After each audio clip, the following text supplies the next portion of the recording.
Hello, and thank you for being here at my YouTube channel. My name is Chrissy Hodges. I am an advocate for OCD in particular. I talk a lot about the community, Pure OCD, which is the community name for individuals who have intrusive thoughts and mental rituals. I'm also the author of the book, Pure OCD. Yay! And I'm a certified peer support specialist.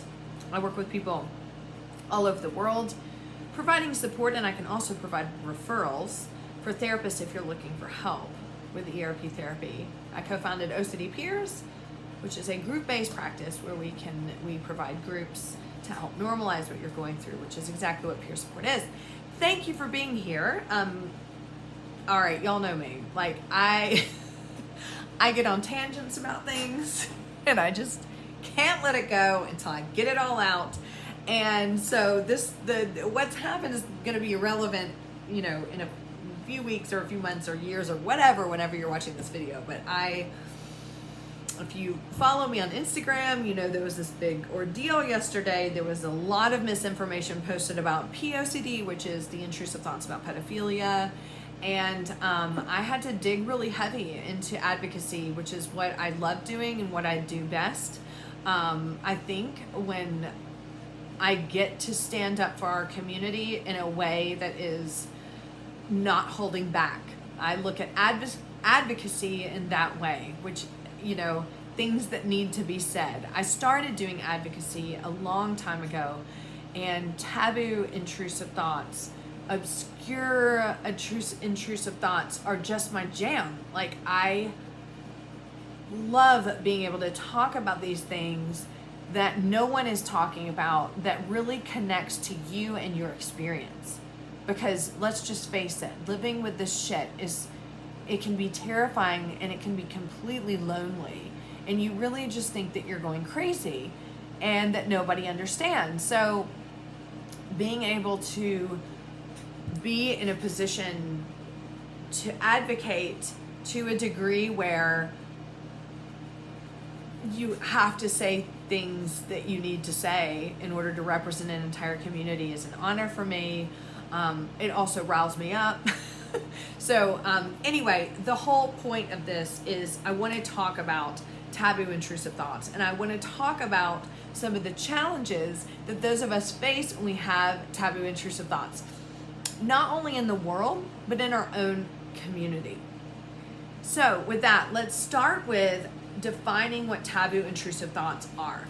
Now, we all know what intrusive thoughts are. Intrusive thoughts are unwanted thoughts that that feel intrusive. Like, I didn't want this thought. Why is this here? Like, we get intrusive thoughts all the time, but then we do compulsions and we start focusing on them, then the intrusive thought becomes our whole world. Well, when they are obscure or taboo or scary, or they don't align with things that we want or desire, they really can be disruptive. And then you start focusing on, I just want them gone. But for me, I define taboo intrusive thoughts.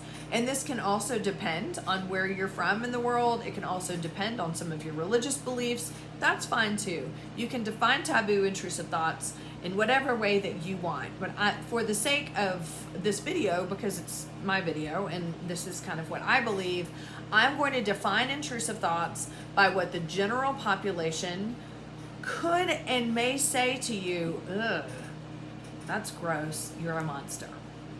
Okay? Which is the line that every one of us fears, right? For the public to say to us, ew, that's gross, you're disgusting, you're a monster. That's what makes taboo intrusive thoughts so hard. Because we're afraid that that's what people are going to think. We're afraid then, is that what we are? Because who would have these thoughts if we weren't that?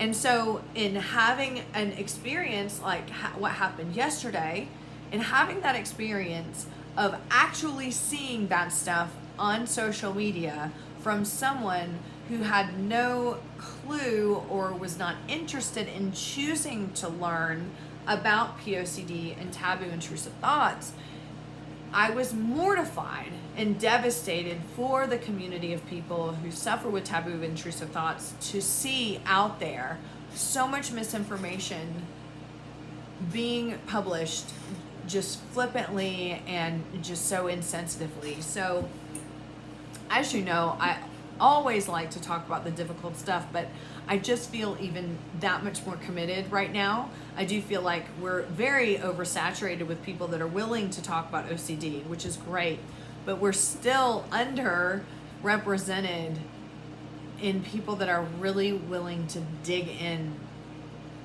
to the real experience of living with intrusive thoughts. So that's what we're doing today.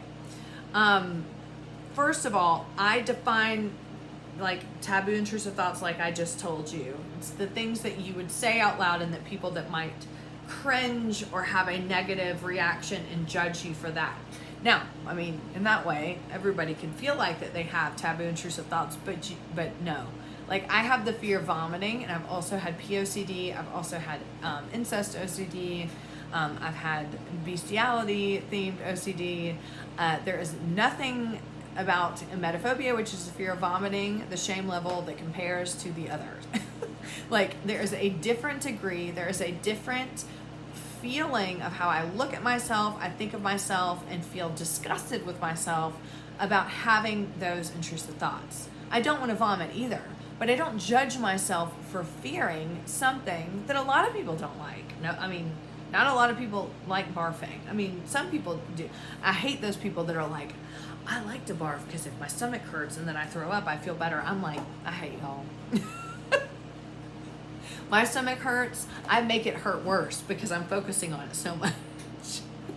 Anyway, so some of the heavy taboo intrusive thoughts, I mean, let's just get it out in the open. We're talking about the intrusive thoughts about pedophilia, bestiality, incest, necrophilia, which is sexual attraction to dead people, harm OCD, harm to anyone, harm to children, harm to family, harm to any random humans, harm to animals, harm to yourself, religious scrupulosity.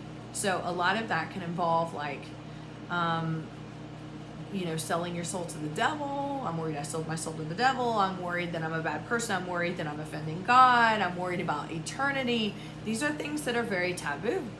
Because if you are in a religious community and you go and talk to people about this stuff, you may get the cringy, oh my God, why would you think that? Why would you even say that? You need to get that out of your mind. They can become very taboo. I'm someone that was, that very much experienced that. So in those examples, I know that you know what I'm talking about. Now, there's all kinds of other taboo. Anything that you think about that you're like, whoa. And especially when we're talking about sex and harm, geez Louise, like it can encompass just about anything and everything, okay? So taboo intrusive thoughts have a different degree of shame because of that, because of the way that people would be perceived.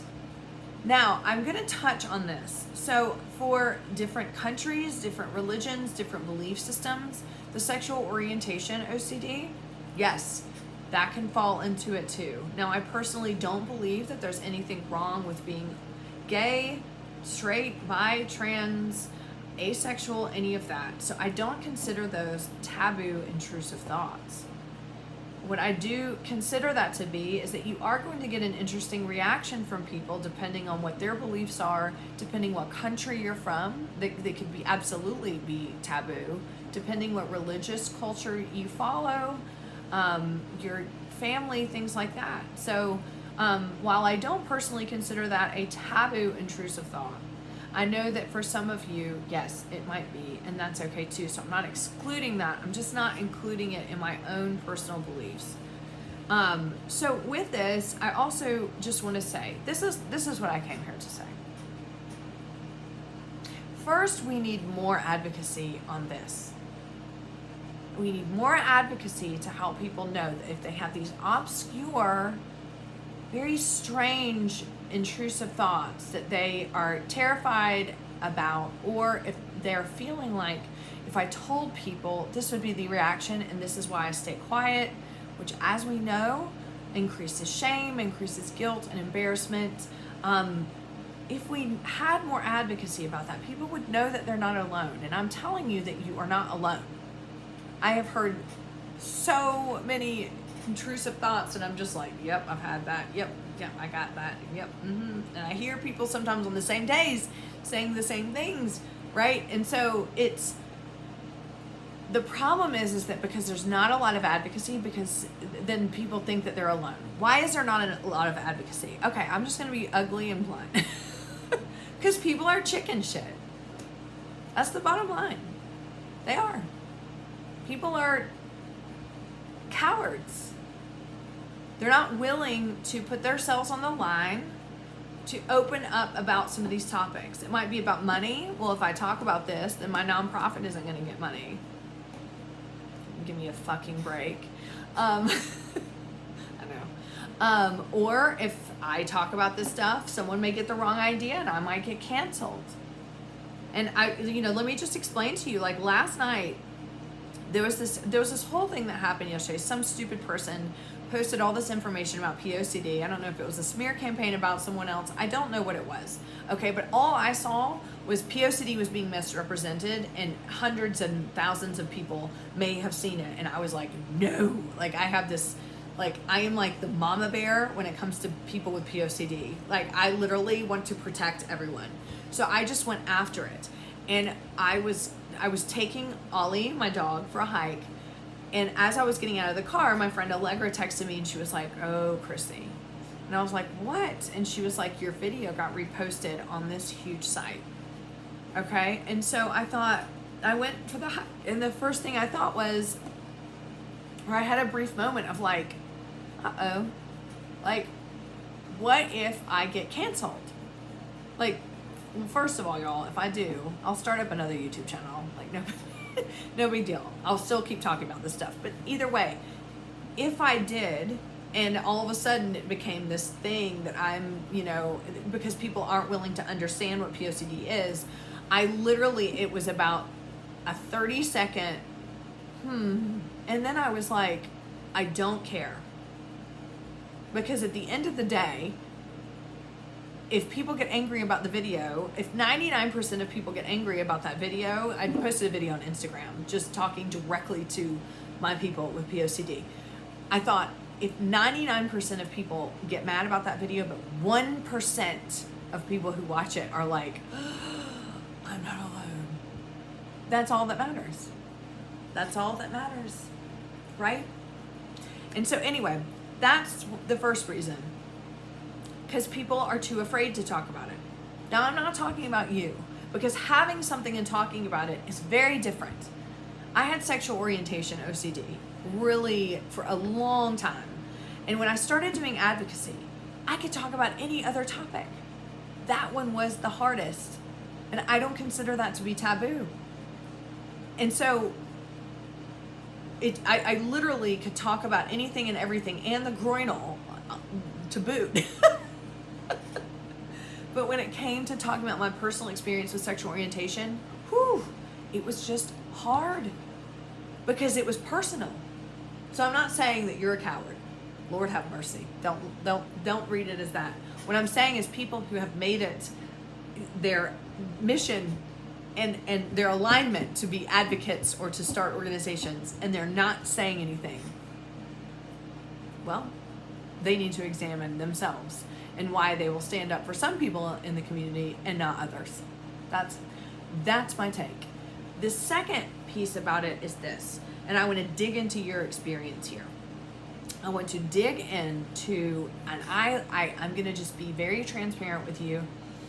I did not understand this until the last few years of working very closely with people who experience POCD, which is the OCD, intrusive thoughts about pedophilia. I did not understand this until working with them. People feel like there is a discrepancy. There is, and this also goes for other taboo intrusive thoughts, not just POCD.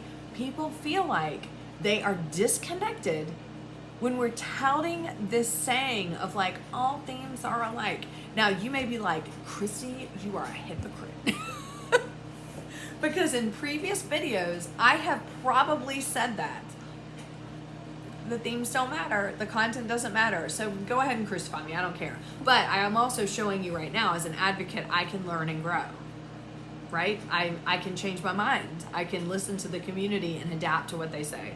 Am I gonna go back through all my videos and look for the ones I said that? No. So just overlook it next time. I do not agree with that anymore. I do believe the content matters. For treatment purposes, the reason why we don't want to say themes are different is because we don't want people with POCD to think that treatment's going to be harder than someone that might have a metaphobia or contamination or religious scrupulosity. We don't want people to think that because the treatment is behavioral. It doesn't matter. So when treatment, and as someone who has had OCD for as long as I have had, I've had to do ERP for all different types of themes, taboo or not. And it's true. When I alter my behavior and I do ERP, I get the same result.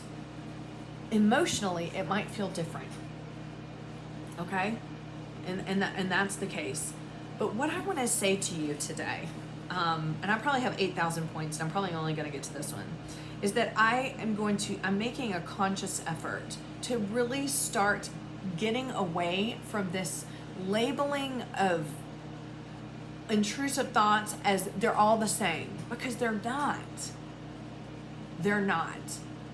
The emotional experience is different. And this is not to say if someone has POCD and you have, I don't know, the fear of, I don't know, whatever, AIDS or cancer or something, that's any less of an emotional experience. That's not what I'm saying either. I'm not comparing things. But what I'm saying is we can't lump every single category, and say, oh, it's all just one experience, get over it and do therapy and be done with it. We can't do that.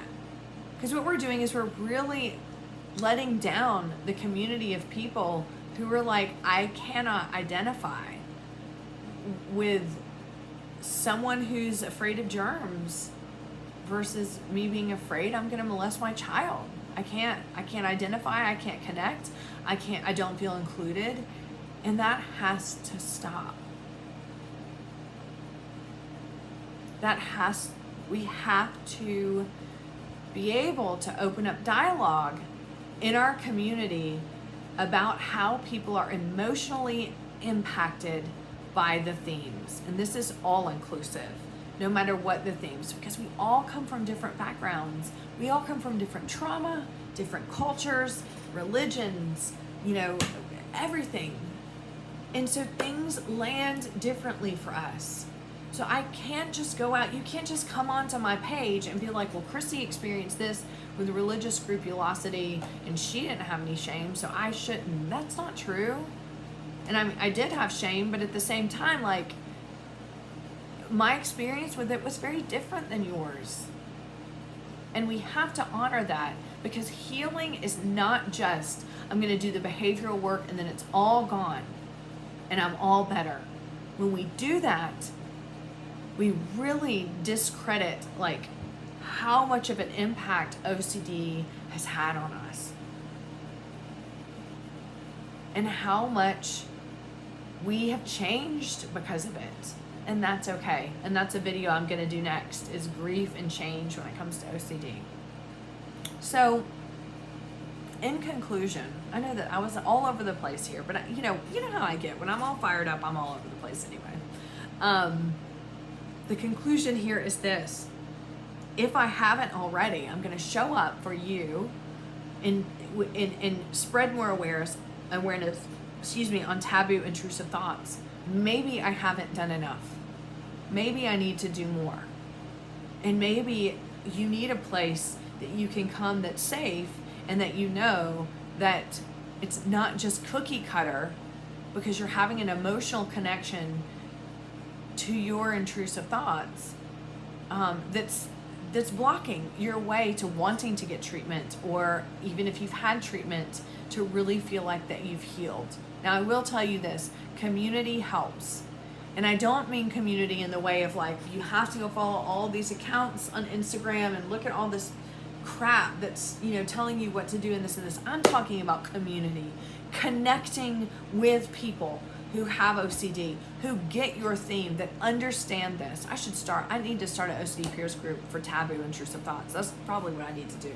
Just like an overall, finding people that can say, I get it. This is why it's hard. This is why it's emotionally hard. It helps with healing. And that's what I want this account to be as well. And that's what I try to do for this community. And I so much appreciate you. I so much always appreciate your messages. I sometimes can't get to comments on YouTube, and I'm sorry about that. I'm just super busy at times. But I look at every single comment that comes through. I try to get back if I can. But either way, I just want you to know how much I love you. I'm so sorry that we go through this.